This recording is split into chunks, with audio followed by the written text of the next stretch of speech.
В Санкт-Петербурге отметил свой 80-летний юбилей звукорежиссер Геннадий Любимов. Именно он 50 лет назад сделал аудиозапись эпоса «Аланхо» в исполнении прославленного якутского аланхасута Гаврила Колесова. Сейчас эти записи хранятся в Пушкинском доме города на Неве. Как проходила историческая запись и какие трудности были в работе над эпосом, расскажет Айсена Бурнашова.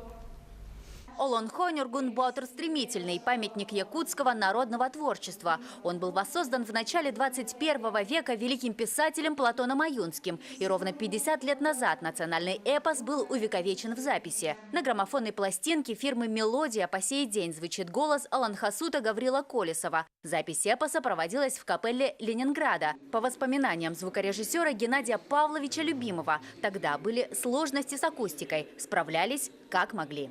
Зал капеллы не годится для речевых записей. Там реверберация около 2 секунд. Пришлось применять акустические щиты. Накрыли сверху, снизу, так сказать, эти щиты сбоку. Поставили, так сказать, нашли оптимальный вариант и стали работать. Значит, капелла представляет зал на 4 часа каждый день. Процесс записи был трудоемкий, признается Геннадий Павлович. Но в результате долгой и кропотливой работы в советский эфир вышло 9 пластинок якутского эпоса, общая продолжительность которых составила целых 8 часов и 15 минут. Так возродилось наследие и появилась новая форма передачи «Аланхо». Мы стали друзьями с Колесовым. В настоящий момент нет такого исполнителя, который знал бы наизусть Аланхо, и не найдется такой звукорежиссер, который возьмется за такую работу.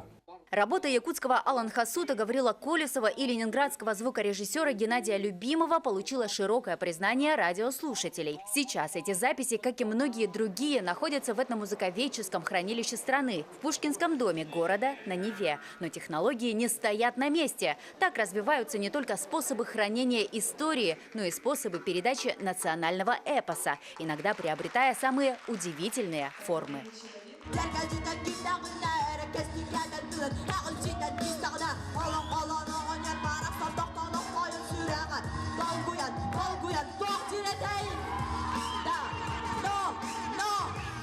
Техника речитатива и мощный бит ничуть не смущают специалистов национальной культуры. Наоборот, для аланхо и традиционной культуры в целом это шаг в будущее, уверены фольклористы.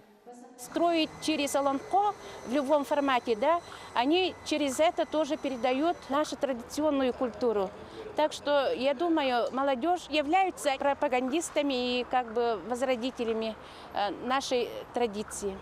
50 лет назад граммофонная пластинка фирмы «Мелодия» вывела якутский эпос на мировую арену. И в наших силах развивать и воспевать аланхо, не искажая его ценности. Айсена Бурнашова, Егор Максимов, Санкт-Петербург.